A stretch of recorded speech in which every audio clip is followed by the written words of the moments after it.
Sounds good. Okay, we'll go ahead and get started tonight with the Pledge of Allegiance.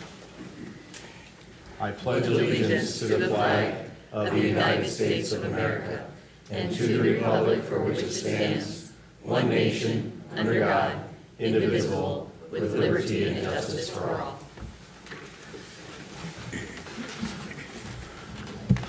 Okay, well, welcome everybody to the regular City Commission meeting of Monday, September 8th, 2025. It's good to see you all here, and thanks for being part of your local government, and thank you to all those watching on YouTube. It's happy to have you watching this meeting.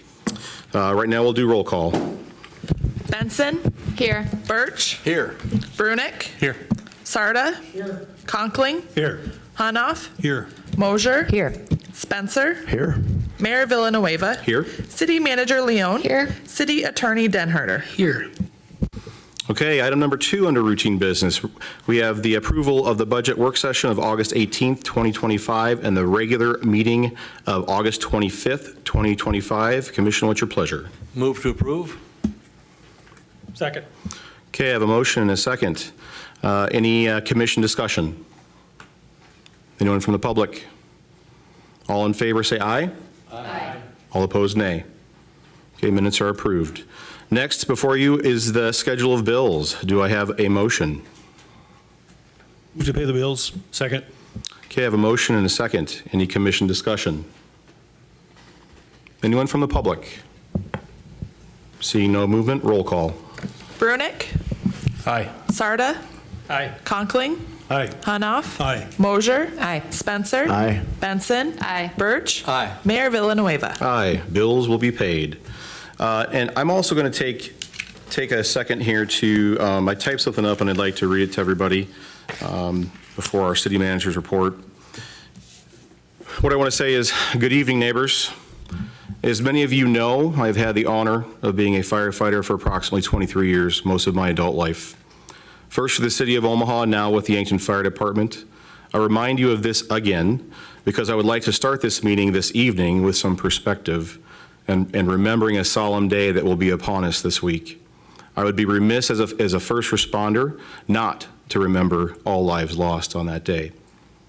September 11, 2001 was a day 24 years ago that those who lived through that day should never forget.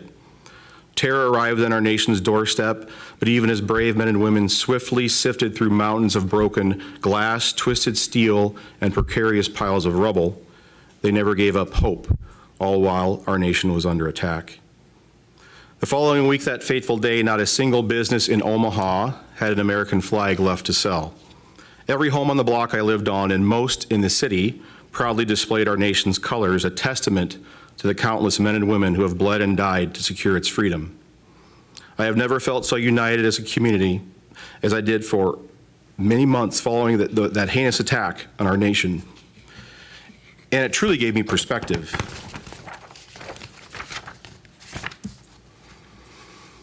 I want to remind everyone that we are part of the same community, and even though this appears it may be a more difficult meeting, we all want what's best for Yankton as a whole. Tonight we gather with perspective, aware that ordinary moments can change in an instant, and that courage often looks like showing up when others cannot. As we remember the tragic events of September 11, 2001, we also remember what followed. Strangers helping strangers, communities opening their doors, and first responders running toward dangers with steadfast resolve. Perspective reminds us that service isn't an abstract value, it's a conscious choice made in moments that echoes for decades. It calls us to lead with empathy, to listen more carefully, and to use our time, skills, and voices to build the kind of community we want in our most difficult hour. May the resilience we honor today guide the decisions we make this evening, and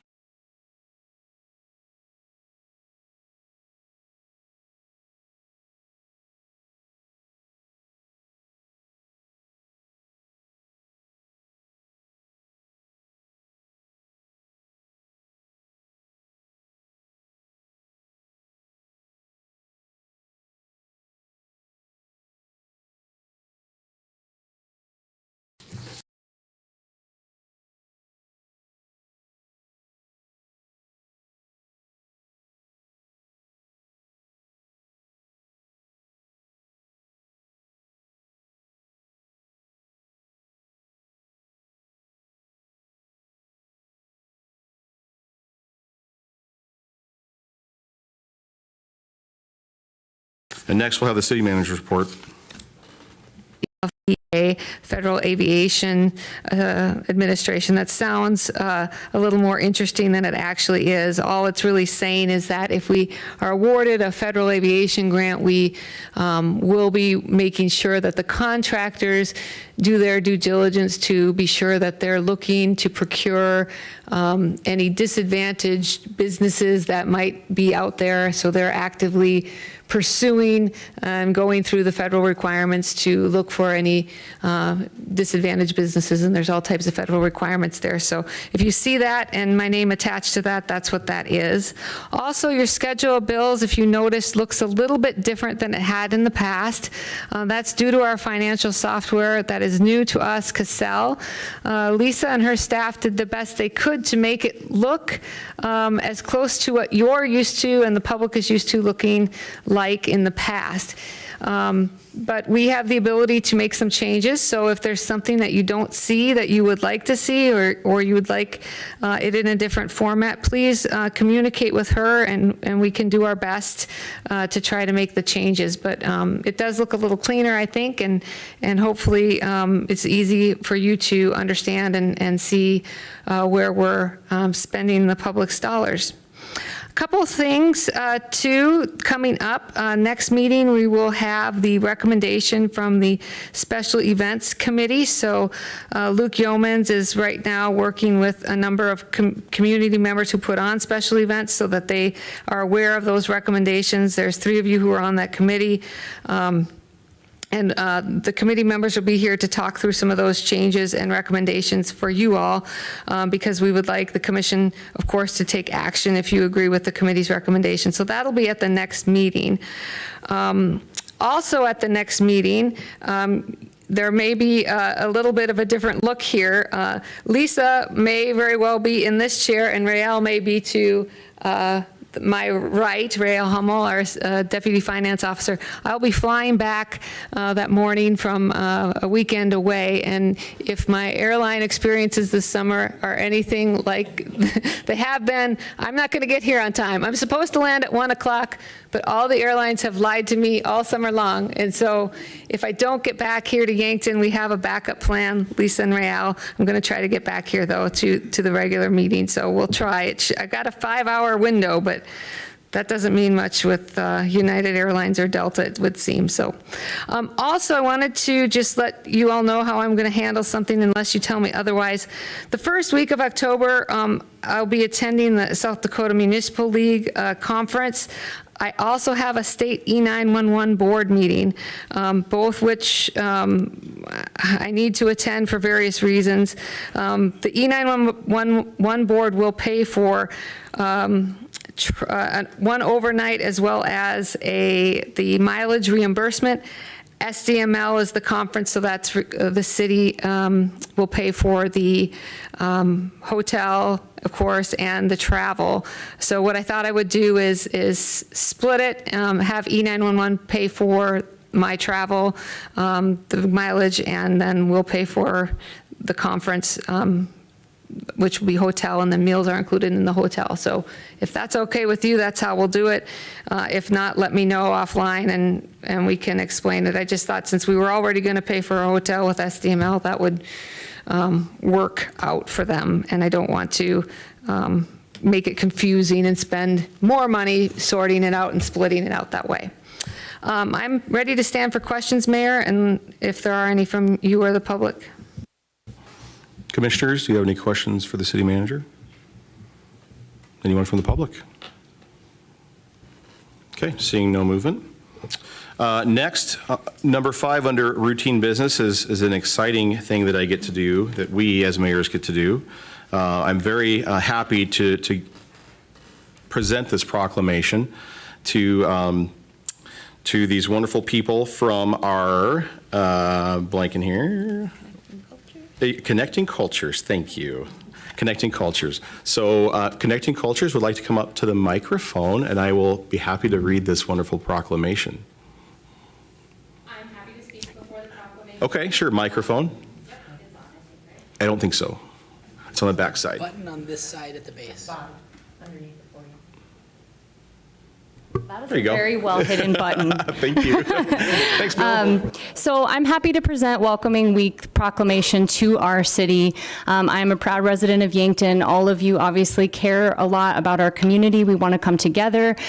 Whether you have been in this community for a long time or you have chosen to make Yankton your home, it's more than just a proclamation, because as good as it is to say that we're welcoming, we have to be welcoming, and that's upon each and every one of us, is to turn and be welcoming and kind to our neighbors whenever possible. And a couple of examples of welcomeness that I'm really proud that I witness in our community I wanted to share, like the library having to be able to have a library card, which is free for residents within the city limits, to be able to visit the Mead, to be able to go to the Aquatic Center, to be able to go to the Lewis and Clark Campground, to have those opportunities accessible to those who may not be able to afford it.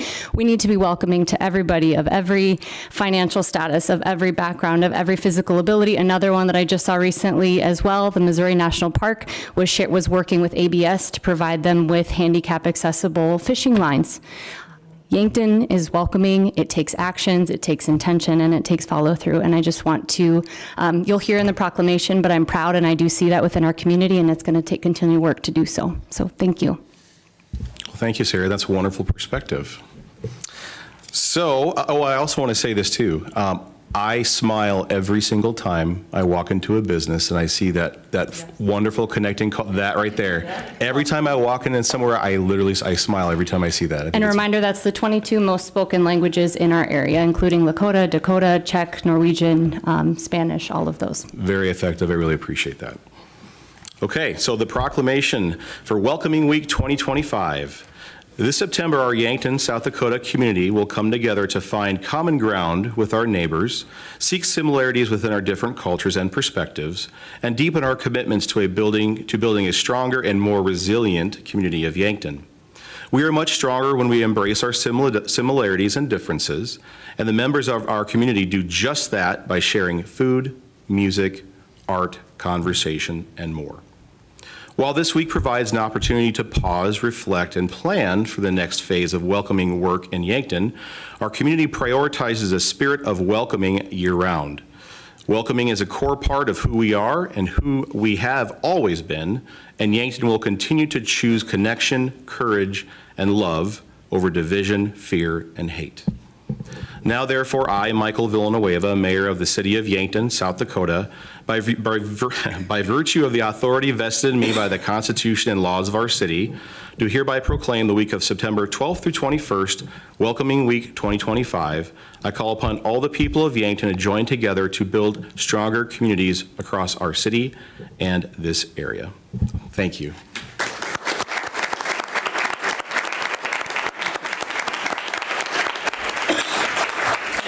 And we will do a picture after, or should we do, are you going to stay, or you want to go?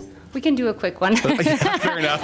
Might be Fair long. enough. I have little kids. Thank you, though. Yeah, I mean, yeah. You're not going to stay?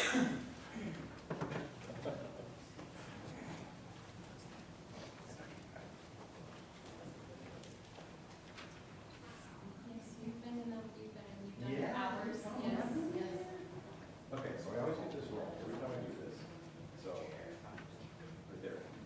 You see on this side? There we go. Perfect. Thank you. Thank you. Congratulations.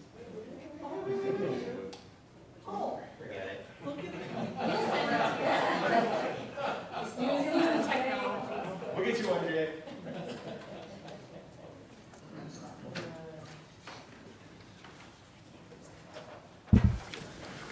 Okay, next, number 6, under routine business. This will be the time for public appearances, and this is a time for persons to address the City Commission on items that are not listed on the agenda. No action will be taken on a matter raised under this item of agenda until the matter itself has been specifically included on an agenda as an item upon which action will be taken. Each person has 3 minutes to speak. Comments made during the public appearance comment period of the agenda may be on any subject. There shall be no personal attacks against the mayor, members of the city commission, city staff, or any other individual. Anyone from the public like to come up to the microphone?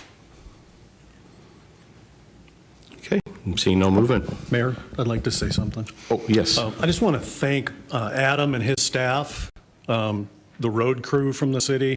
This is the first time I've had major road construction done in front of my home.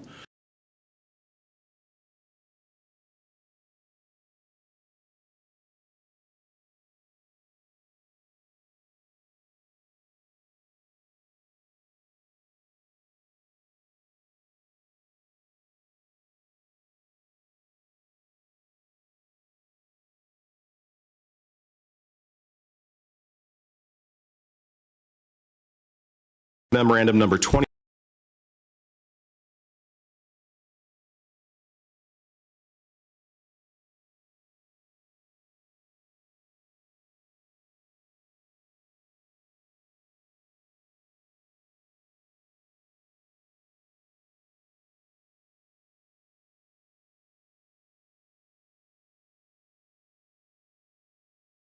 (5-166) regarding a license application. What's your pleasure? Move to approve. Second. Okay, I have a motion and a second. All in favor, say aye. Aye. All opposed, nay. Anyone abstaining? Okay, motion passes. Okay, number 3, old business. We have the public hearing and second reading of ordinance number 1098, rezoning. Consideration of memorandum number 25-159 recommending the City Commission conduct the public hearing and second reading of ordinance number 1098 and adopt said ordinance, a rezoning from A1 agricultural to B2 highway business in the city's ETJ, the south 165 feet of the southeast 1/4 of the northwest 1/4, except the Yankton School Edition, Section 8, T93 North, R55 West of the 5th Prime Meridian, Yankton County, South Dakota. Address, north side of the 1500 block of Whiting Drive, Yankton, South Dakota. Justice and Michelle Hirschman, owners. Before I ask for a motion, I do see Mr.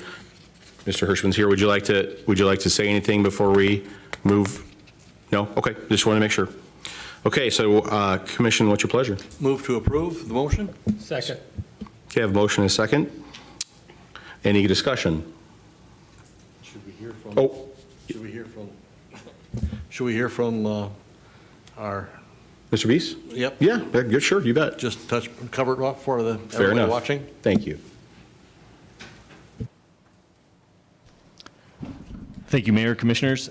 Tonight, as mentioned, the rezoning is in the extraterritorial jurisdiction, so all ordinance amendments, all rezonings are ordinance amendments. This one includes the extra step because it's in the extraterritorial jurisdiction that we share with Yankton County. We also presented it to Yankton County for consideration. As you look at the request for a B2 rezone, you have to consider all of the potential things that might be built there. However, the applicant has indicated their desire to expand their existing business as well as the self-storage facility. You'll see later in the new business portion a request for a conditional use for that. Just note that the new comprehensive plan identifies this area for commercial regional. It's a good fit. This request is a good fit with that designation and a potential transition to likely residential occupancies to the north. We mailed notice, published notice. The staff received no feedback from the public. Both the Yankton City Planning Commission as well as the Yankton County Commission recommend approval. Staff recommends approval. As you know, the applicant is here if you have any other questions. Otherwise, I'm happy to answer any questions you may have. So really what changes just in that? The ag zone is limited to agriculture-related businesses. So this allows anything that's permitted in a B2 to occur in a B2. We're not at the point where we're doing a larger subdivision, platting additional property. When the applicants get to that phase, there'll be some additional considerations. But right now, it's a rezoning of a small portion, just consistent with the zoning to the south. Okay, thank you.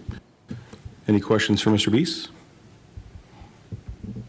Okay, well, we have a motion and a second on the floor. Any more commission discussion? Okay, seeing none. Anyone from the public? Seeing no movement, roll call.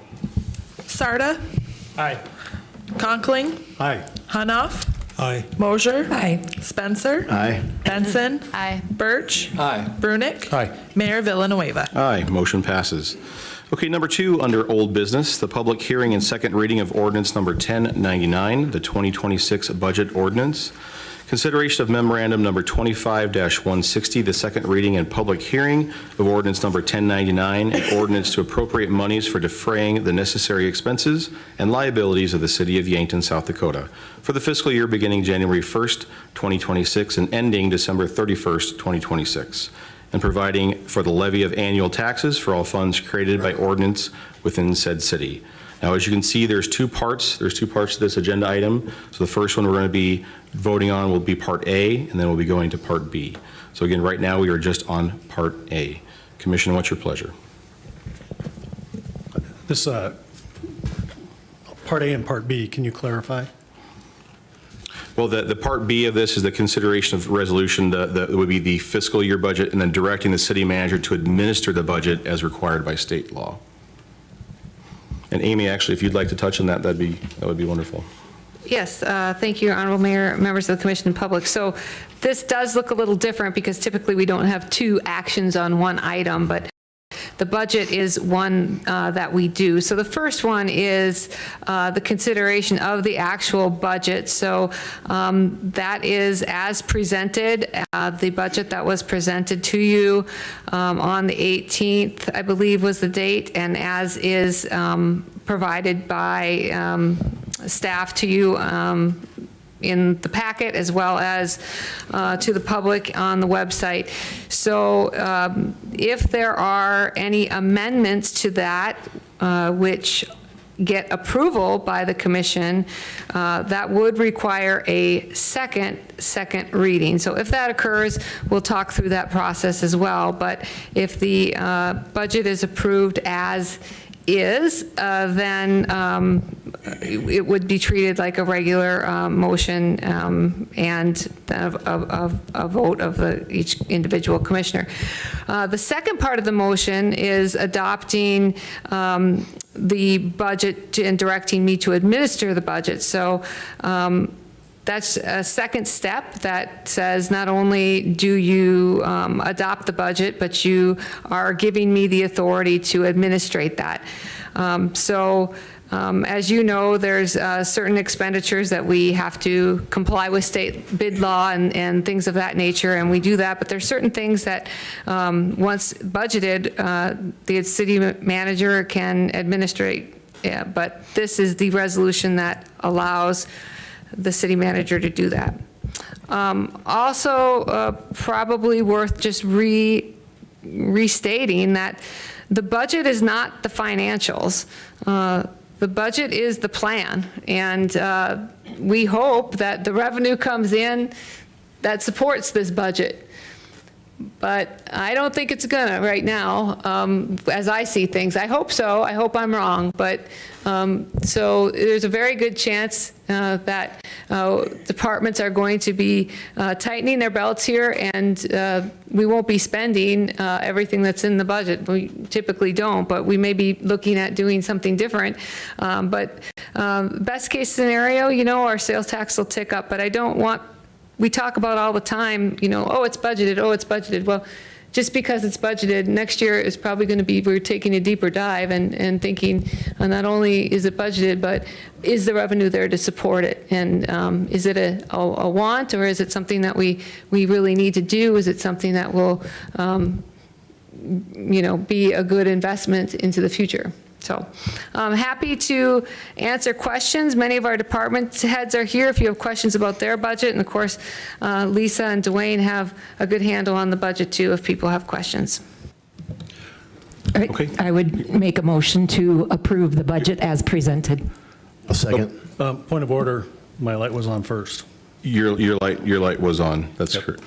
So Commissioner Conkling, what do you have? So I'd like to move that we approve the budget with the following amendment. On the money given to Thrive, two conditions. All minutes that they have are posted on the Thrive website for all citizens to read, and all bids for projects are published in the paper so that all businesses can partake and not just Thrive members. Okay. I would second that. Okay, so I have a motion and a second for Part A of this. So now you're going to have to restate that again for the record. Move to approve the budget with the following conditions added to the Thrive donation. All minutes are posted on the Thrive website for all citizens to read, and all bids for projects are published in the paper and open to all businesses, not just Thrive members. Okay, do you have that? Okay. Okay, so I have a motion and a second. Commission discussion. Well, I would just say that I've always been an advocate for transparency, and Thrive does get 24% of their budget from the city taxpayers, $460,000. And I think the public, a lot of the public would be interested in that information.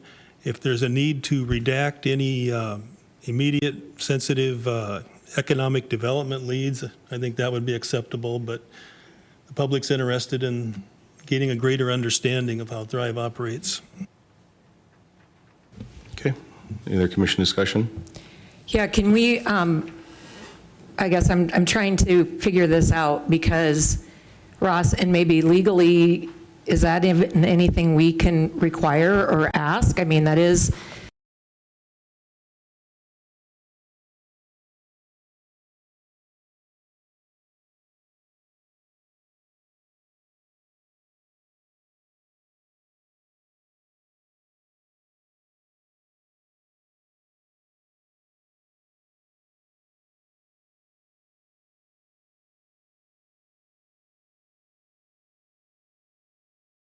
sets the cap.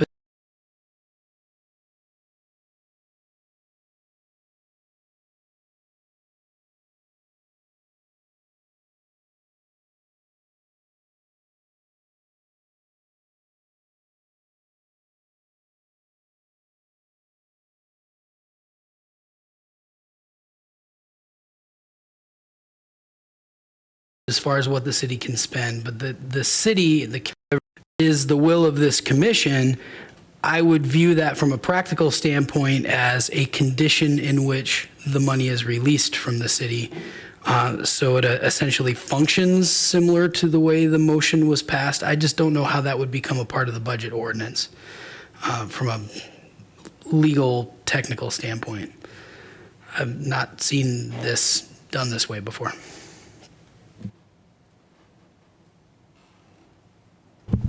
Any other commission discussion? Commissioner Conklin? Yeah. So Commissioner Honoff and I have asked for numerous different things, and there's no transparency on the part of Thrive. Besides the $460,000 they get money from the bid district, and they've received millions and millions of taxpayer dollars for their projects. This is a compromise. I'm willing to say, we'll give you the money, but you've got to be transparent. And I'm not speaking alone. I can tell you there are lots and lots of citizens that want this. They've all contacted me. And I think it's a fair request. If you're getting taxpayer money, you should be transparent on what you're doing for your business and how it's being spent. Okay, any more commission discussion? I've got a little bit different take on it. I talked to Nancy Winande yesterday on the phone for a good period of time. I think there's some compromises that can be made here that would be a little bit different than what is being proposed. Nancy had mentioned that anyone could be an individual member of Thrive, right? $120. My concern is that it's something that we vote on, and so I can understand the fact that I feel like I should be able to have the information of the minutes if I so choose. No, I'm saying that as a member of the commission, because I vote on the commission for the budget for Thrive. I feel like I should be able to have access to those minutes. So I sympathize with, right now the way it stands, there's two people that are on the commission, and Amy as the city manager, who are part of the Thrive board and who have access to those minutes. I do think that everybody here on the commission should have access to those minutes.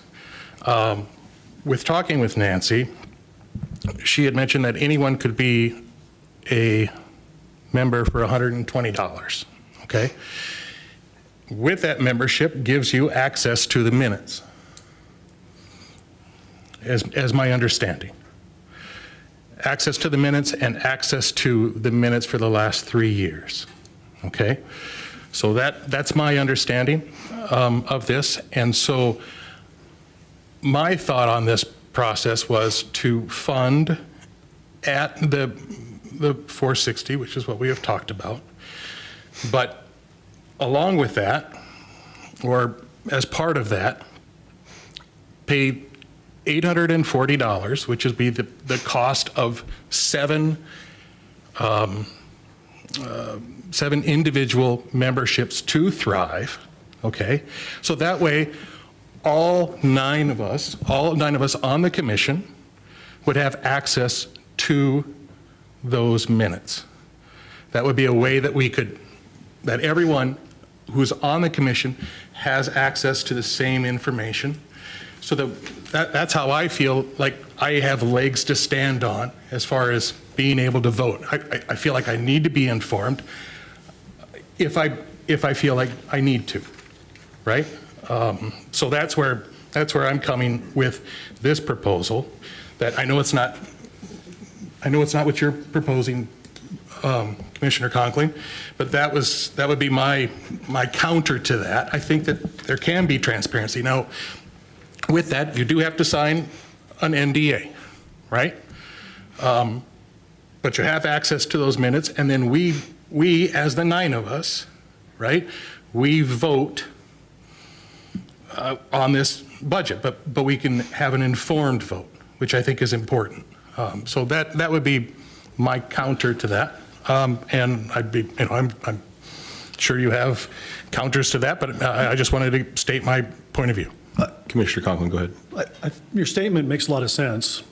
Two things. First of all, I don't think we should have to sign an NDA. So that means if we find something that's not appropriate, we can't do anything about it. And citizens want to know. The second thing is, the city of Yankton is already a member, correct? They're listed on the website as a member of Thrive, correct? South Dakota Codified Law 4724-2. All books and records of a corporation may be inspected by any member or his agent or attorney for any proper purpose at any reasonable time. Codified law says we should have access to them. So I don't think we should have to sign an NDA. And I think that, according to this, we're a member, we should be able to see them whenever we want. And they're not cooperating with that. The other part of that is the codified law directly before that. From what I understand, they're not keeping minutes for their executive committee. Codified law 4724-1 specifically states that they have to keep minutes for all those meetings. So they're in violation of two codified laws. Can I interrupt? Can we have one microphone at the time, and Mr. Mayor, you call on, because Mr. Conkling, you had your microphone on while city manager was talking, so then therefore you got called on first. Yes. I'd like us to make sure that we only have one microphone on while the people are talking. I think that's the fair thing to do for the commission. Fair enough. Thanks, Commissioner Sarda. Commissioner Hanoff, go ahead. Well, I was just going to echo what was said about the fact that I believe the city commission are already Thrive members by virtue of the city of Yankton being a Thrive member. So I don't think that $840, whatever it was, would be necessary.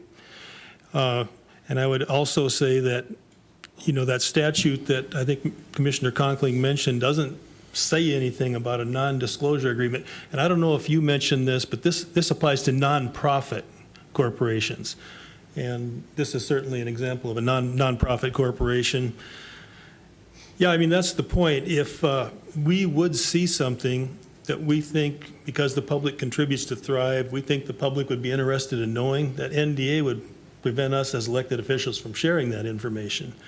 Again, I would say redact anything that's going to affect any economic development leads. Everything else, I think, should be open. Commissioner Burnett, go ahead. I had a statement about Commissioner Conkling. You had said that if you're signing an NDA, that you wouldn't have any say. So that was the statement as I understood it. However, we vote, right? We 9 of us vote, and in that form, we absolutely have a say, and that's why I feel like the 9 of us should have access to those minutes. I understand that the NDAs, and I can't. Everyone here has to vote the way that they feel comfortable, and feel like they have legs to stand on to support why they voted, because we all have to answer to the community and folks in the community as far as why you voted the way you voted. So I would be in support of us doing the $840 for the individual memberships. The reason for that is that the bylaws for Thrive state that members of have access. So it's my understanding, I'm sorry, as I stumble around here, I'm trying to make sure that I'm stating things correctly, that there are folks who are, so let's say there's somebody from Hedro who's on the Thrive board. So, shoot, this isn't the best way to go about this.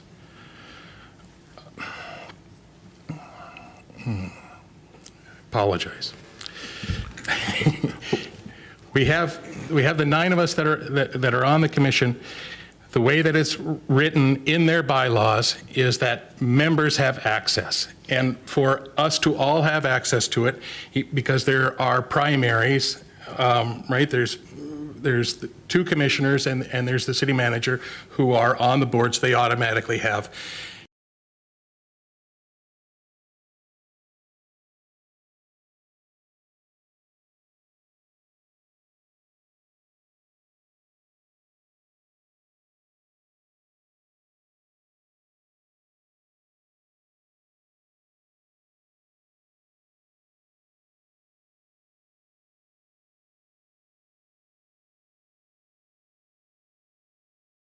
and have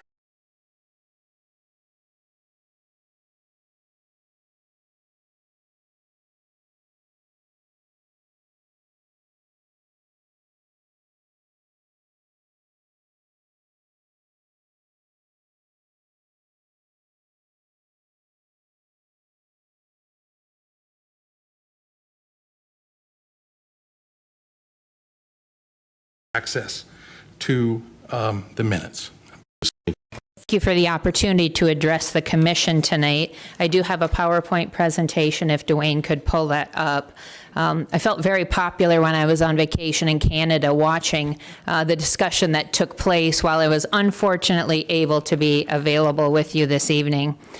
So I wanted to thank you for the opportunity to clarify and refute statements from the City Commission budget meeting on Monday, August 18th, 2025, and the point of view in the Tuesday, August 26th, 2025, Yankton Daily Press and Dakota titled, "Sink or Swim on Your Own." I personally am excited about the future of Yankton and the opportunities ahead of us.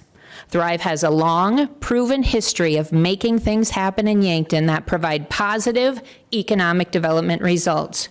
We are incredibly proud of the impact that we create in our 4 pillars: economic development, workforce development, tourism, and business services. Our mission is to provide leadership in fostering efficient growth of the Yankton area economy.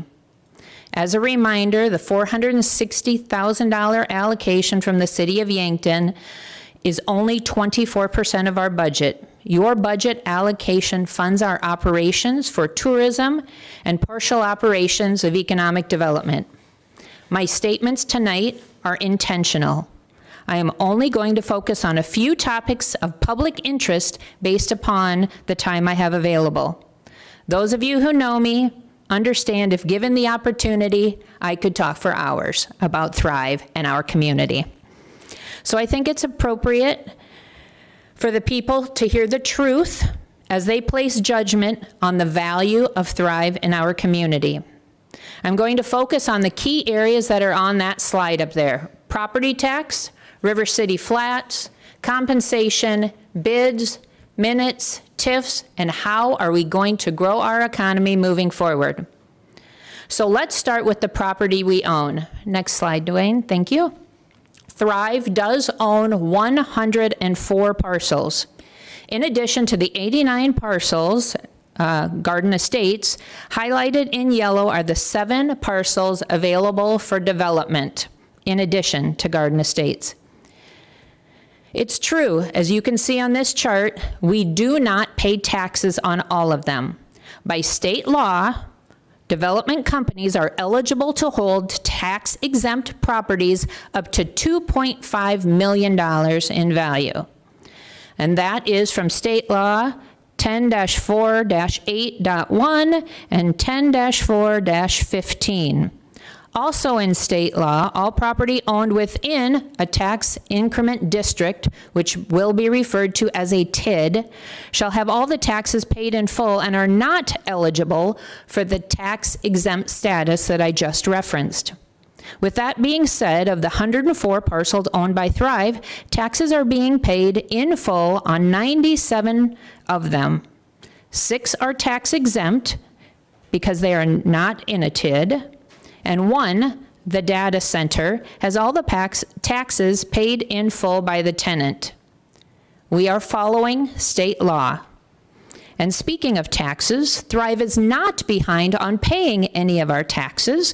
We are 100% up to date on the taxes on all of our properties, and we are also up to date on all of our financial obligations. So let's address the apartments scheduled to be built on Whiting Drive.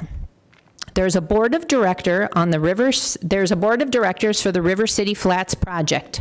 I am not on that board of directors, but speaking on their behalf, they held off on that project for a couple of reasons. Number 1, there are several other apartment complexes, which is exciting for Yankton, that have been completed in the last year, and it made financial sense for the community to hold off on this project and let those projects stabilize before adding more units onto the market because of number 2, the closure of American Foods.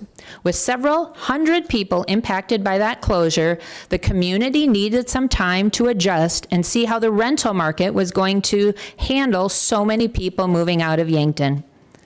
The board has been very community-focused and sensitive to the market conditions.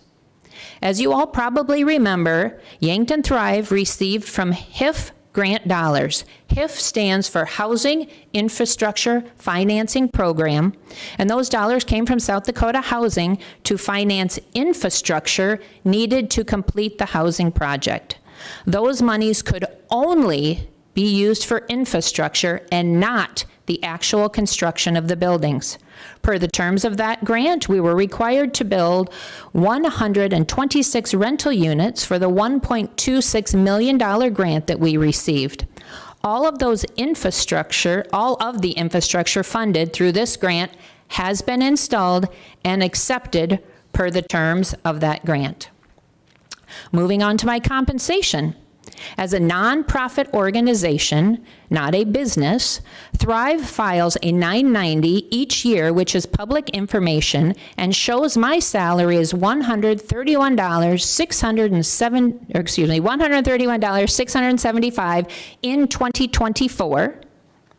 And while the benefits are not listed on that public document, I can assure you that I do not receive $80,000 in benefits from Thrive. My benefits are actually the same as all the other employees at Thrive, except I do not participate in the healthcare plan. Moving on to bids on project. First of all, Thrive has very few projects or services where bids are necessary. As a membership organization, we do business with our members if their pricing is at market rate. If we have more than one member who provides the service, occasionally we will put out bids for that service. Using the rugs in our lobby as an example. For a long time, we only had one member who provided that service, and when another member signed up, we put that service out for bid with those two members and selected the one that best met our needs. We are not legally obligated to go through the bidding process as a nonprofit. So let's talk more about the minutes. I appreciate the previous discussion, and maybe I can add some clarity for you. Our bylaws allow for the public to have access to the approved application for tax exempt status with the IRS and 3 years of the tax returns. And as referenced, State Law 4724-2, inspection of records or books states that all books and records of a corporation may be inspected by any member or his agent or attorney for any proper purpose at a reasonable time. The key word in that statement is member. So what legally constitutes a member? We checked with our attorney to make sure we were in compliance with this. And as Commissioner Brunick was stating, our system that we use to track our memberships has a primary person who is assigned to each of those members. That is the person, per the law, that then would be considered the member. Everyone else of that organization or that company is not considered a member, but they would be a guest of the member when we host events and give member pricing for certain events. So the primary person on any of the 501 members of Thrive would have access. In the 8 years that I've worked at Thrive, no member has ever requested the minutes. With appropriate notice, we are happy to follow our bylaws and state law to provide the requested minutes to our members. Our board signs NDAs, and the member would also be asked to sign that NDA. Thrive is accused all the time of doing special favors for special interest groups, and we work to show people through our actions that we do not do that.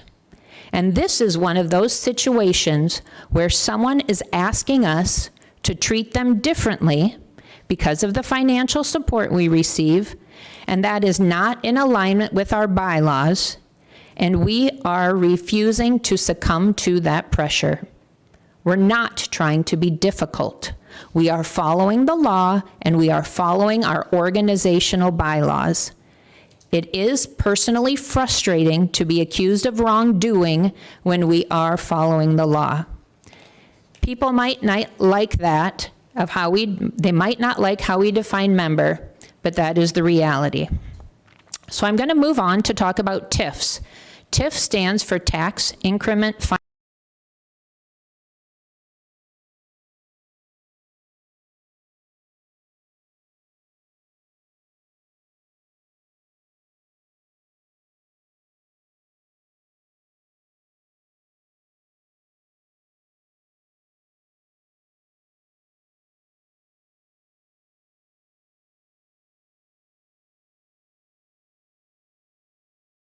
Concerns in the community.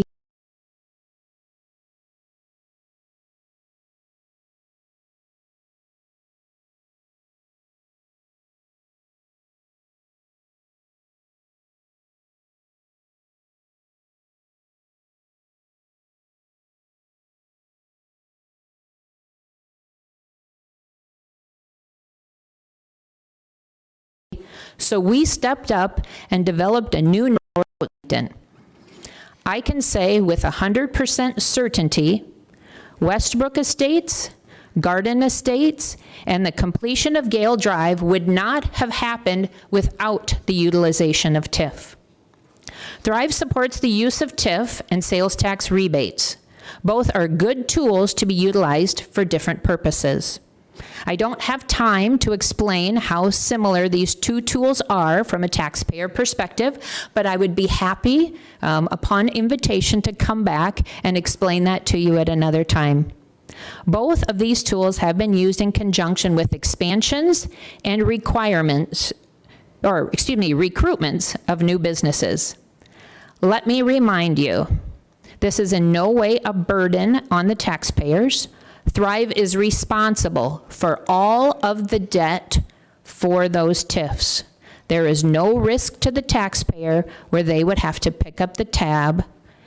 I welcome factual information if someone has any how that would otherwise be the case. So the question was asked at the last meeting, how are we going to grow our sales tax and how are we going to grow our community? So really, from the slide in front of you, what really is our goal? We want to grow our community. We want to grow families and the impact that they have in our community. Please pass those down. This is a copy of the ad that was in the Press and Dakotan on Saturday. When previously requested to share a list of projects that Thrive has done, we don't readily have a list available to pass out to people, but we took the time to create this graphic to show you the impact that Thrive, formerly Yankton Area Progressive Growth, has had in the area of economic development. You can see we've built 4 spec buildings and a data center. Each of those spec buildings at the time brought a new business into Yankton, creating jobs, enhancing property tax, creating primary jobs that have good wages and benefits for the community. There was land or financial grants for expansion. We have done multiple helped with multiple expansions in the community. We have financially supported several organizations and partnerships on studies in the community. And as I've already stated, we supported Westbrook Estates and we are supporting Garden Estates in our efforts. So while I've primarily talked about economic development initiatives, you can anticipate that you will see additional advertisements and social media focusing on our other 3 pillars. We have provided you all the necessary information on the topics that have come up before the commissioners when you're voting on a Thrive initiative. We have answered all your questions to the standard needed to get the support, even without every commissioner reading the minutes. Thrive exists because of our members and our community. We raise significant capital to make projects happen that benefit Yankton. Our members, investors, and grants provide the revenue to make up that other 76% of our budget. While some don't feel they personally receive benefits from Thrive at all, I'll strongly disagree with that. And this list of projects should prove that impact. We are a trusted partner of the city, and as one of your outside agency locations, we are one that truly drives additional sales tax revenue through the projects that we support. Thrive can't be everything to everyone because we're primarily limited by money and time, and which of us isn't, quite honestly. We work hard to meet the community needs. And if you're standing on the sidelines, fussing about the good work that we're doing, I encourage you to pick up your checkbook, get involved. If you're not able to financially contribute, I encourage you to step up and volunteer for many of the nonprofit organizations in the community. And if you're not able to volunteer your time, I encourage you, instead of posting negative things on social media, post something positive about our community, about a business, or other people in the town. Let's create positive momentum in the community. So sink or swim on our own. Thrive can't do it on our own. The city can't do it on your own. The county, Mount Marty, the school district, the nonprofits, the citizens, none of us can do it on our own. That's how the ecosystem of a community works. We are all interconnected and play an important role in creating community. I'll take responsibility for Thrive not tooting its horn as much as maybe it should. My leadership style is to stay in the background, do the work, and let the others take the credit. I'm always open to personal conversations with groups to share the messaging and clarify the mistruths, the misinformation, or the lies. It is way more fun to talk about the positive impacts that we make. As we talk on this, or as I've shown on the screen there about how we grow community, what is Thrive's role in that? Employment. We work to recruit companies to Yankton. We work with companies to expand here in Yankton. We help get people trained for appropriate careers. And we work with the school district to make sure our students who are graduating are either ready to go on to continuing education or enter the workforce. When a family's coming to Yankton, after they have employment, they're going to be looking for a home. As I've already talked about, we're helping create housing. They also need education and healthcare, which are really two strong components of our community. And then the last one is community. Dwayne, next slide. This is a lot of what we do on the other pillars at Yankton Thrive. All of those interplay with each other. As I mentioned before, it's a network of services that are provided to create community. So let's continue to swim together rather than tie anchors on each other and slow down the progress for all. Next slide. We need to remain focused on moving forward and not looking back. Precious time is being lost when we analyze decisions that were made years ago instead of focusing on the energy that we need to create positive impact. Thrive isn't going anywhere. We will continue to make positive impacts and grow the economic foundation of our Yankton area economy. I will stand for questions. I have a few. Hold on, Commissioner Conklin, please go ahead. Thank you. You mentioned property taxes first, and 89 of the properties are in TIDs, right? What they pay property taxes. Yes. Where does that property tax go? Where did that property tax go? If it's in a TID, where does the property tax go? So for people who don't understand how TIDs work, the general public might not understand, so I'd like to answer your question, please. There is a base that is set in every TID. That base was the value before the tax increment district was set. That money continues to go to the taxpayers as it does before the TID was created. The increment on top of that, which is created because of the development that has taken place, goes to pay off the debt that is associated with the infrastructure that was created for the public good. So my point is this. It was all ag land before, so the assessed value was very minimal. There's very little money there. All the extra new property tax that's being generated to help the community goes back to pay for the infrastructure for your project for 20 years. That means school, city, county can't touch that property tax for 20 years. Right? That's an inaccurate statement. Well, you can pay it off early, but a TIF is set up for 20 years. Mayor, correct? can I answer that question, please? Let me finish my talking and then you can answer. So for 20 years, they say they can pay it off earlier. Really doesn't happen that often. 20 years, but now who gets to pay for all the new roads, the maintenance, the clearing and all that? The city does.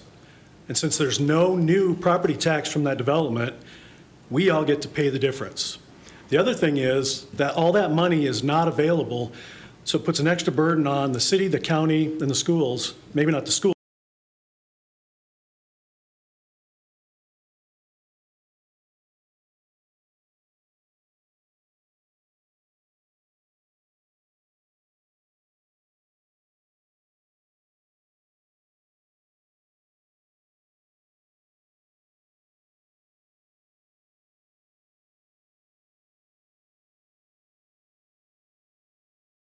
Please.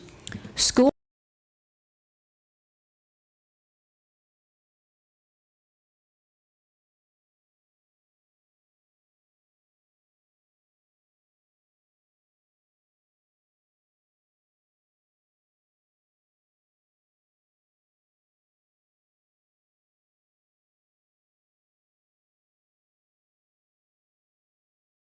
districts receive 100% of the if the community wants to have new neighborhoods at affordable prices, it makes sense to partner and utilize TIFs to make that happen. Yes, the new infrastructure will need to be plowed and maintained, but the city will have that in perpetuity. I understand. Commissioner Conklin? Yeah, Please wait to be called on. Thanks. Go ahead. That all sounds really good, but the problem is, when I started my campaign and all the way through and even now, I have people calling me or texting me and messaging me how difficult it is because the property taxes are so high. Some are actually thinking about selling their properties. So my point is, you can claim it's economic development, but if the citizens aren't benefiting from it for 20 years, what good is it to the citizens? And my original question to you was, give me a list of ways the average citizen benefits from the 460,000. This doesn't tell me that. This shows me how some big corporations benefited. Doesn't tell me how the average citizen benefited. And I can tell you if you go to my Facebook page, the hundreds and hundreds of people that are commenting and things, they don't agree with you. So your messaging is not getting through to them. But again, what I'm saying is the quote, economic development isn't economic development for 20 years. Okay. Commissioner Conklin, you've had a chance to speak your piece. Nancy, would you like to? I would obviously not agree with that statement from the perspective of all of the people who work at these industries, the homes that they live in, that is economic development. The primary purpose of a lot of these industries being located in Yankton and how that is economic development is because they are making products here in Yankton. They are selling them out in the rest of the world, and those are new dollars coming back into our community that circulate and help retail and help the restaurants and help have families here that support the school district and healthcare. All of those tie together because of the economic development that we are creating. One of the things you mentioned in your presentation, Nancy, is that you would be willing to come back and kind of give us an overview again of TIDs and TIFs. I think education is always a wonderful thing. I know the public would probably love a refresher. So at some point, I would love to invite you back to do that. I think that would be a great thing, and we can talk about when maybe that might be. Yeah, I'd be happy to do that. Received a question from Commissioner Conkling today that I did not have a chance to respond to. So the question was in regards to our workforce relocation grants that we mentioned, and does this include helping immigrant workers to come to Yankton? So I had some information pulled on our workforce grants, and companies such as Baldwin, currently Parker Hannafin, Mark's Machinery, Vache, Yankton Medical Clinic, Applied Engineering, ELO, Mount Marty College, and the City of Yankton have all utilized the workforce grants, and I do not know the heritage of any of the people who those grants went to. That is not a stipulation or information that we would ever ask as a part of a workforce grant. Okay. Okay, any other commissioners have questions? Commissioner Sarda. I think we've heard enough, and I think kind of get the direction of where we're going. I call the question. Okay, fair enough. We've called the question. Okay, so we have a motion and a second, and I will ask Lisa to repeat the motion, please, that we're voting on. I believe we need to vote on calling the question, correct? 2/3 vote? Is that directed at me? If there is a desire to end discussion, it needs to be a motion that's seconded and then voted on, approved by 2/3 majority of the commission. So before we have that official motion in a second, are we all good with moving on? Are we done with questions? Because we have a motion on the floor right now, motion and a second. Are we done with questions? No, the calling the question is a motion, correct? And then that was second, so we need to vote on that. Okay. Yeah, Okay. it does have priority. Okay. So we have a call to question and a motion and a second. Second. Okay. All in favor of calling the question? Since it's got to be 2/3 majority, I'd rather that be roll call. Okay, fair enough. Well, any discussion on that? Public? Roll call. No. Hanoff, Aye. Mosier. Aye. Spencer, Aye. Benson, Aye. Birch, Aye. Brunick, Aye. Sarda, Aye.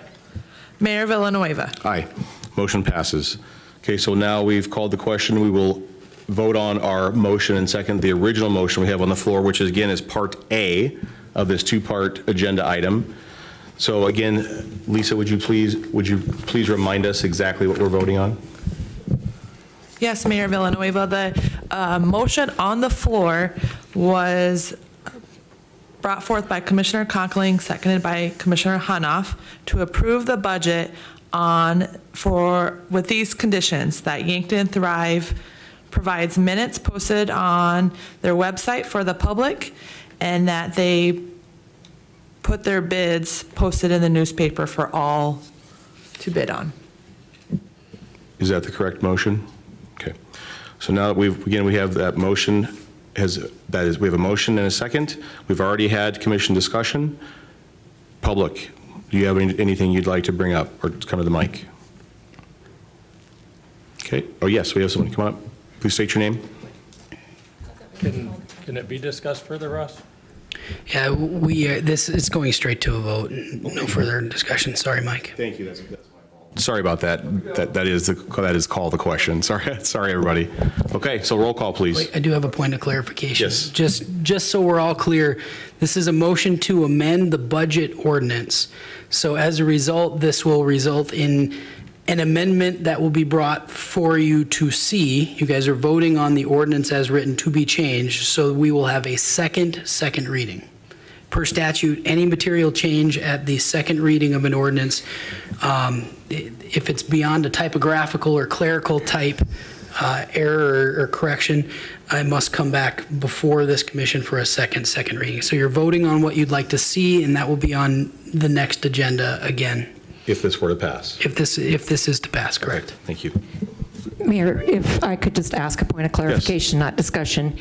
If this is not supported by the majority of the vote, can we then, or Ross, make a motion to approve the budget as presented, or does it not move forward at all? Yes. Okay, thank you.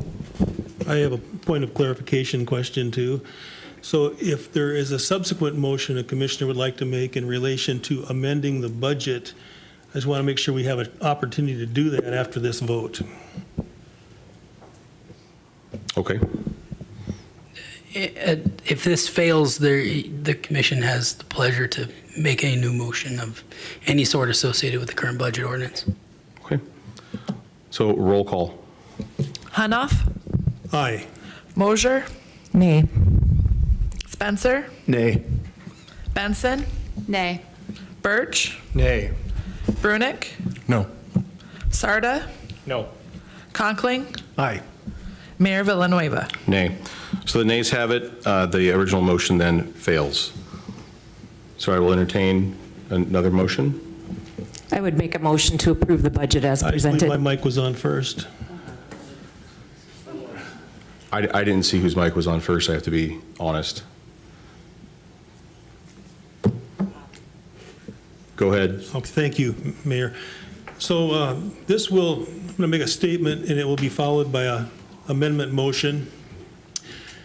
This has not been a normal year for our... You can't make an amendment motion until you have a motion. And we do have a motion on the floor. Okay, Ross.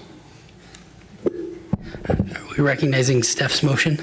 That's what I'm asking. If we have a mic that was on I did not see, we have someone that has made a motion, where are we? Mayor, I'll let you run your meeting in that regard. Fair enough. Okay, so with that being said, I did not see, I apologize for that. Stephanie did make a motion, Commissioner Mosier did make a motion, so I'm going to recognize that motion. Second. I will second that. What was that motion again? Please repeat your motion. My motion is to approve the budget as presented. So I am gonna call on her. I'm gonna recognize.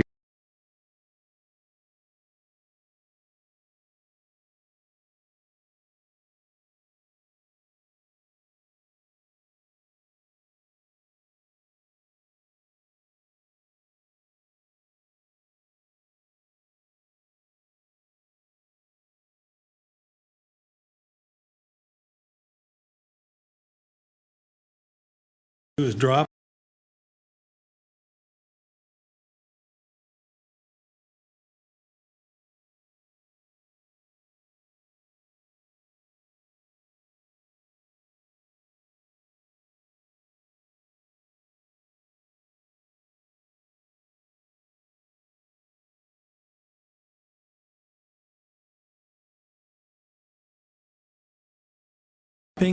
Inflation is rising. We're dealing with. Well, first of all, it's been reported that some Yankton nonprofit groups in our community, and these are nonprofits that also provide essential services, have been really struggling and trying to survive recent state and federal budget cuts. The Center's Meals on Wheels program and the Yankton Transit program, Southeast Transit, are two examples. The transit program is for people without transportation, and it's been struggling to raise $25,000 for operating expenses. Our Meals on Wheels program recently learned that they're going to have a $36,000 shortfall in funding that they expected to receive, but this is all due to these cuts. In a year like this, I think it's our responsibility as commissioners to take a fresh look at where our city tax dollars are going to determine if there's any redirection of funding that is warranted. And I want to preface this next comment by saying that I know Thrive has good people who do good work for this community. I will also say that Thrive has been receiving $460,000 per year from city taxpayers in recent years. So to me, the question is not whether we should give funding to Thrive, but how much. $460,000 is twice as much as the city spends combined on the following nonprofits: United Way, the Center, Meals on Wheels, Yankton Transit, Mead Museum, Heartland Humane Society, Lewis and Clark Mental Health. Again, Thrive receives twice as much as those other nonprofit entities combined. To me, that's arguably disproportionate compared to what the other groups get from the city. So my proposal is this, and I think it's a modest and reasonable one. I believe we should reduce Thrive's appropriation by $60,000, dropping it from $460,000 to $400,000, and redirect that $60,000 by allocating $30,000 to Southeast Transit and $30,000 to the Meals on Wheels program. Thrive would still receive $400,000 from the city. They have considerable other assets and revenue sources. The $60,000 is a fairly small part of a $2 million budget. It would not do existential damage to Thrive, but that $60,000 split between those two other entities would be real difference makers for them. Thrive benefits from having a lot of city clout, and what I mean by that is there's no other Yankton nonprofit that I mentioned or any nonprofit that you could think of that has the city manager and 2 commissioners on their board of directors. Be that as it may, I think this would be a fair and reasonable reallocation of our spending plan for 2026, and so I'd like to amend the motion to reflect what I just discussed, which is reducing the Thrive allocation by $60,000 and splitting that $60,000 in allocations to the Center's Meals on Wheels program and Yankton Transit. That's my amendment. Okay, so we have a proposed amendment on the floor right now. Is there a second to that proposed amendment? Okay, so we have a second to that proposed amendment. So now we have to vote on the amendment first before we vote on the original motion. Okay, so any commission discussion on the proposed amendment?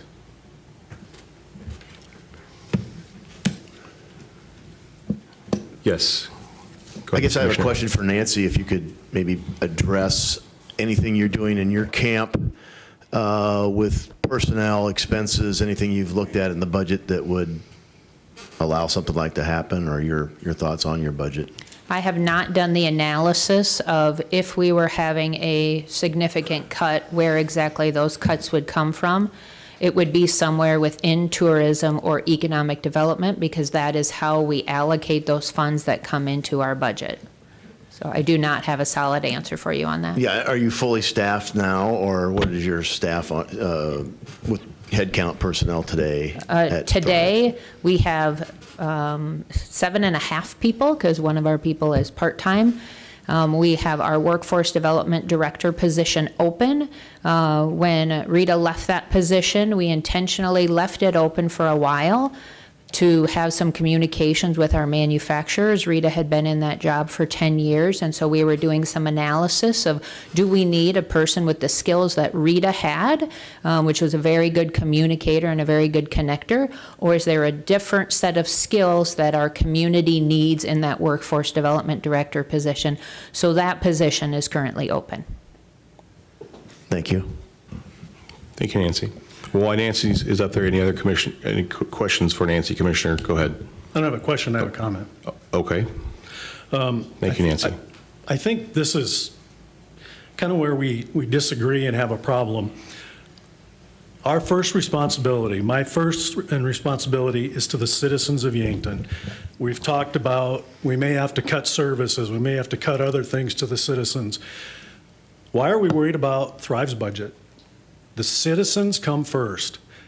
I mean, and to me, it's just, it's baffling that people are more worried about Thrive and how they're doing than how the citizens are. The average citizen, low, middle income, is struggling. We need to make sure that their services are provided for first, they're taken care of, and if we have money for Thrive, great. It seems like a majority of the commission is more interested in Thrive and making sure they get theirs than the citizens. Thank you, Commissioner Conkling. City Manager. Thank you. Meanwhile, back at City Hall, just want to give a couple of things for you to think about, commissioners.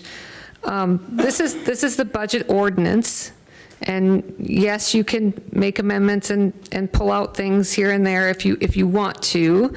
That's your purview, as you know. It's a little bit clunky. I had thought before the second round of amendments came that you were all in agreement to approve the budget as presented with exceptions, and that motion failed.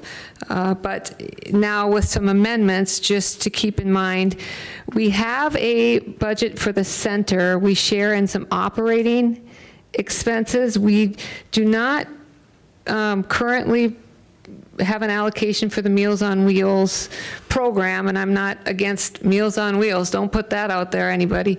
But we don't have that relationship right now. We certainly could, but I would need to talk with Chris on how that would all have to come together.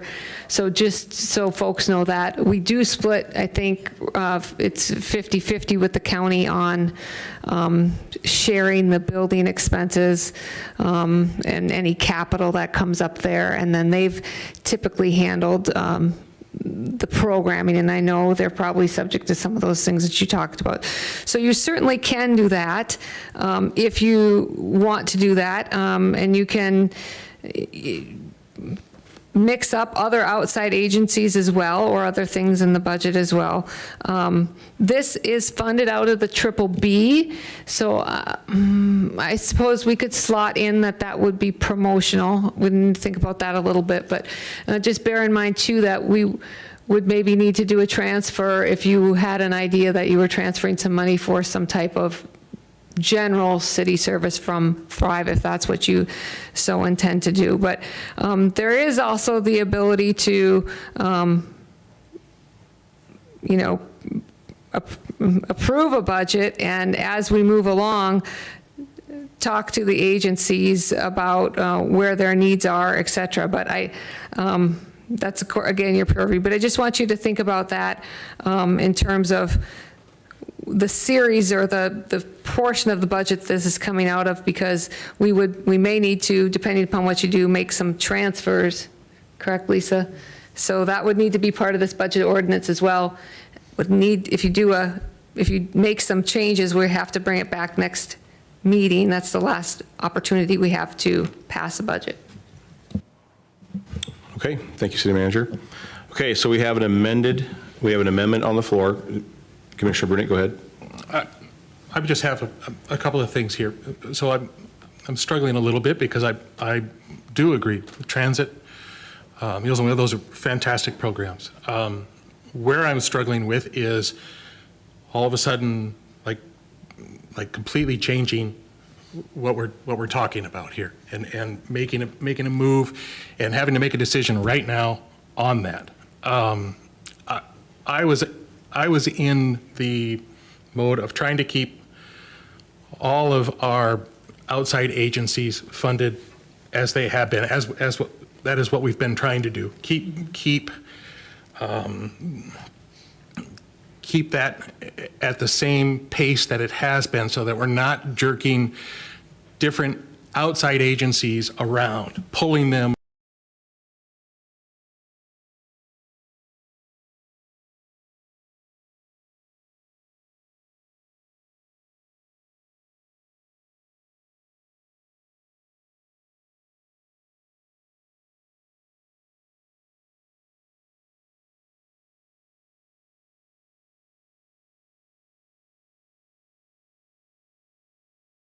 How important those things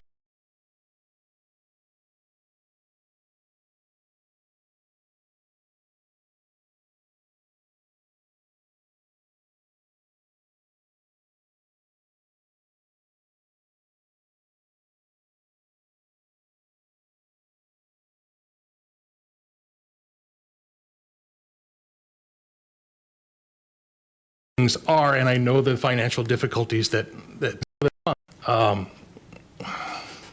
where I'm at right now. I'm trying to decipher what I've got in my head, and I don't like all of a sudden having to make a fast decision without thinking things through thoroughly, right?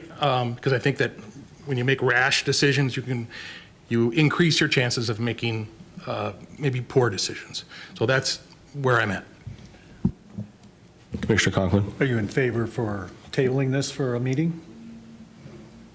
I don't believe we can table this for a meeting because of the state statutes. Commissioner, go ahead. I would just like to say, you can muddy the waters by saying there's some mechanical things that would have to be worked out in terms of what fund. But this is a very modest and straightforward and basic proposal. I thought that was our purpose here tonight, is to suggest anything we thought should be changed in the budget, and that's what I'm doing. I don't think it's a complicated proposal. Commissioner, go ahead. So the reason why Thrive has been funded as heavily as it has been is because it's our one partnership that we have that can make our pie bigger. It's the one thing that should generate more revenue to the city through sales tax, through tourism. I mean, it's always been that one partnership we have that truly should benefit the city, bring in more money so that we can help other organizations, other agencies, other nonprofits. Commissioner, go ahead. And at $400,000, I would think they could still do all of those things. I agree. Commissioner, go ahead. I'm sorry, I agree. I don't think that they're going to go under if they don't get the $460,000. If you look at the numbers, I don't think what they're promoting that they're doing is making that much of an impact. Sales tax numbers are down. Property taxes, people are struggling. So I agree with Commissioner Hunoff, and I know that Yankton Transit is struggling. They're doing a fundraiser right now, and Meals on Wheels is struggling too. So that would affect a larger number of citizens, in my opinion. Commissioner Brunig.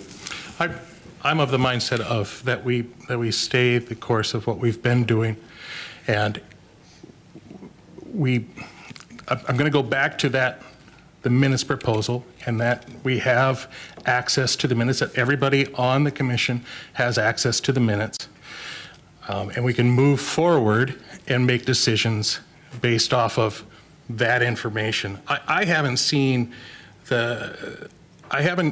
information personally that says that we should fund Thrive less. I haven't seen that information.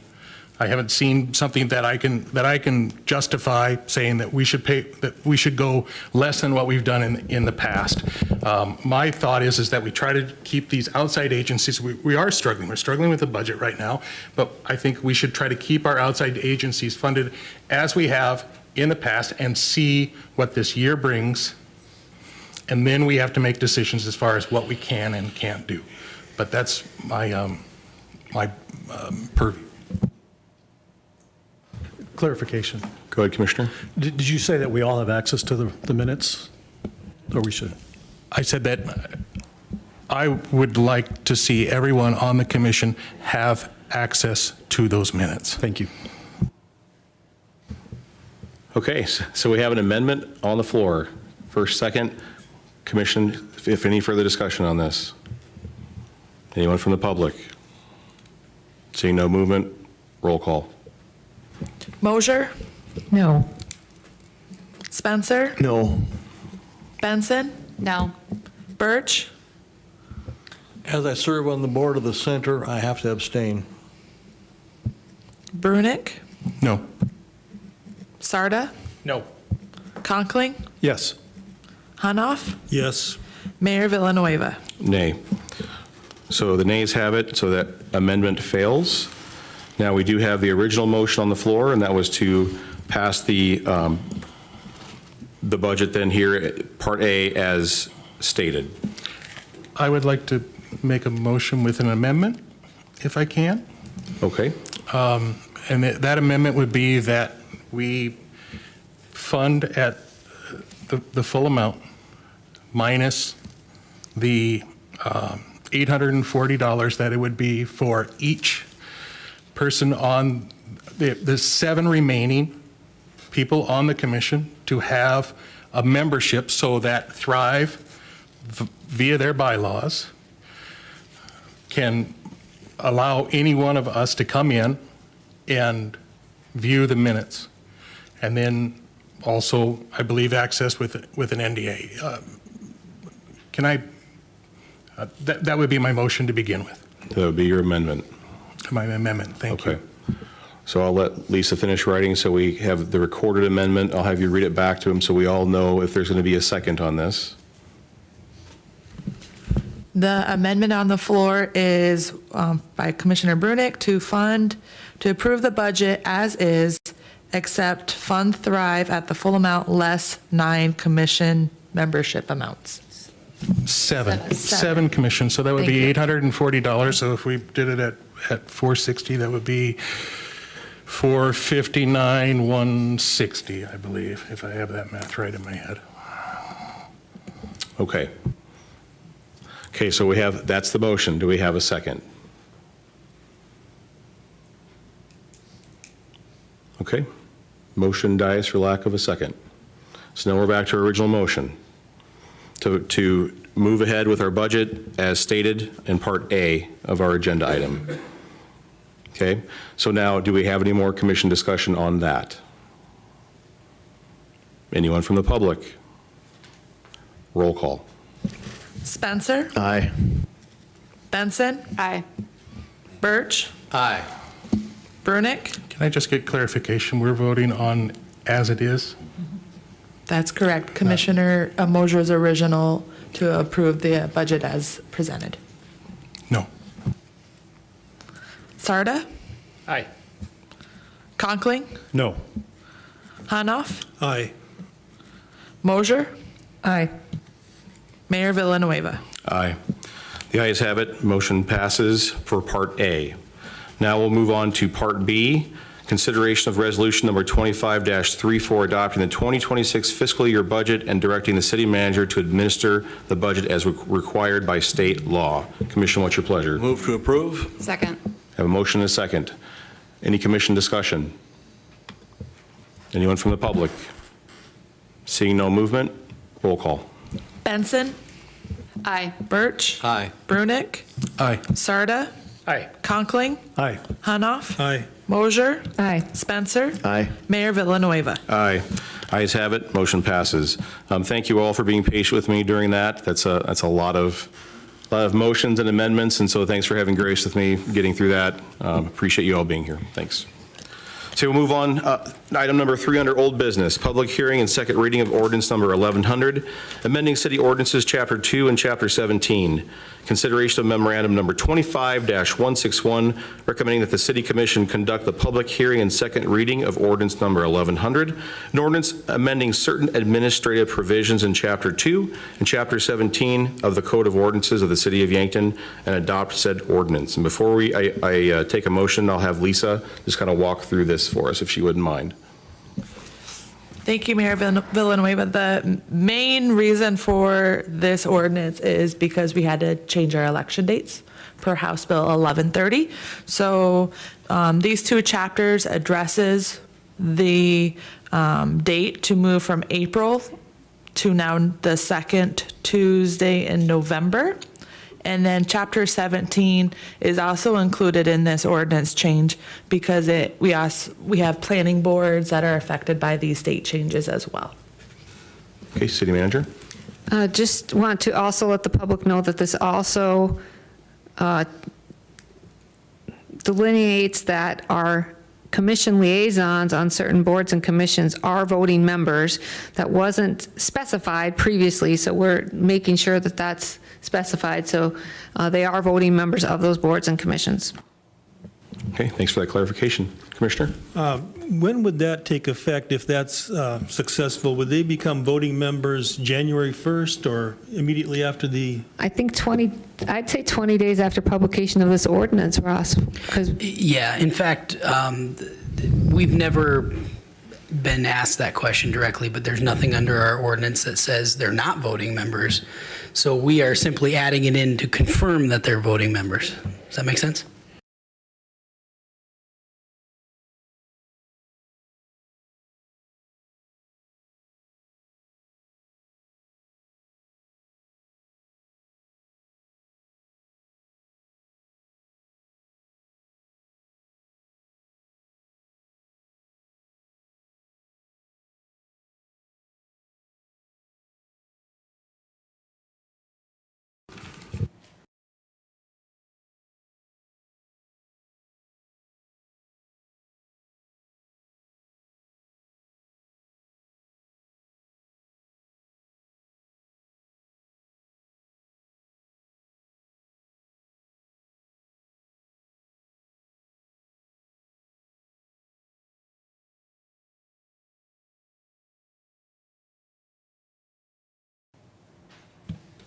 Move to approve. See no movement, roll call. Birch. Aye. Burnick. Aye. Sarda. Aye. Conkling. Aye. Hunoff. Aye. Mosier. Aye. Spencer. Aye. Benson. Aye. Mayor Villanueva. Aye. The ayes have it, motion passes. Okay, next, new business. Number 1, Planning Commission recommendation. Consideration of memorandum number 25-162 regarding resolution number 25-33, a conditional use permit for an addition to a self-storage facility in the B2 Highway Business Zone in the city's ETJ of the south 165 feet of the southeast 1/4 of the northwest 1/4, except the Yankton School Edition, Section 8, T93 North, R55 West of the 5th Prime Meridian, Yankton, South Dakota. North side of the 1500 block of Whiting Drive, Justice and Michelle Hirschman owners. As a reminder, this is because with the item we had before earlier passed, the rezoning, and now we're moving on to this. I don't see, it looks like he has left. Mr. Hirschman has left. Commissioner, what's your pleasure? Move to approve. Second. Okay, so I have a motion and a second. Any commission discussion? Seeing no mics, anyone from the public? Seeing no movement, roll call. Burdick. Aye. Sarda. Aye. Conkling. Aye. Hunoff. Aye. Mosier. Aye. Spencer. Spencer. Aye. Oh, I'm sorry. Benson. Aye. Birch. Aye. Mayor Villanueva. Aye. The ayes have it, motion passes. Item number 2 under new business, special events alcoholic beverage license. Consideration of memorandum number 25-164, recommending the City Commission approve a special on-sale liquor license for one day, October 24th, 2025, from Checkers, Inc., 407 Walnut Street, Yankton, South Dakota. The event will take place at the Ruth Donahoe First Dakota Fieldhouse, 1105 West 8th Street, Yankton, South Dakota. Commission, what's your pleasure?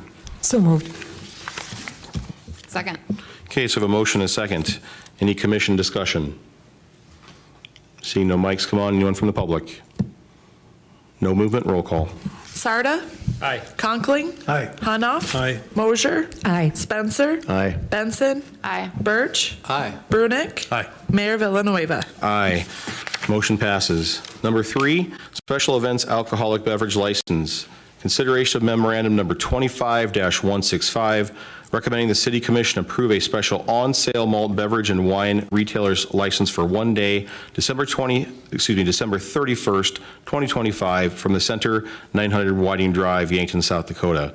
This event will take place at the Center, 900 Whiting Drive, Yankton, South Dakota. Commissioner, what's your pleasure? So moved. I have a motion and a second. Second. I think Commissioner Brunick, you moved, and Commissioner Sarda, you seconded, correct? I thought it was Sarda moved, you second, did I miss something? I will let Commissioner Sarda have it, Okay. and Commissioner Hanoff have the second. Perfect. Thank you for being so gracious, Ben. You're such a team player. Thank you. Yeah, that's right. That's right. Okay. So we have a motion and a second. Any commission discussion? Seeing no mics, anyone from the public? Seeing no movement, roll call. Conkling? Aye. Hanoff? Aye. Mosier? Aye. Spencer? Aye. Benson? Aye. Birch? Once again, as it relates to the center, I must abstain. Brunick? Aye. Sarda? Aye. Mayor Villanueva? Aye. The ayes have it, motion passes. Okay, that is it for our new business. Now, we're going to move on to future business. Again, this is a time for city commissioners to address the commission regarding matters not on this agenda. These items will not be deliberated by our governing body and will not be acted upon at this time. Items mentioned may be added to a future city commission meeting or work session for deliberation or action. Commissioners, anything? Okay, seeing nothing. And now we will adjourn into executive session to discuss contractual and personnel matters under SDCL 125-2. I need a motion and a second to move into executive session. So moved.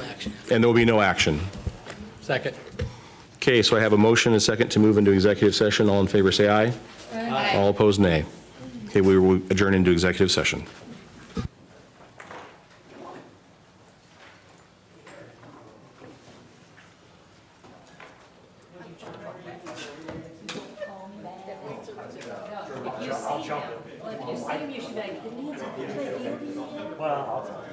Sorry, your car's stereo on the line.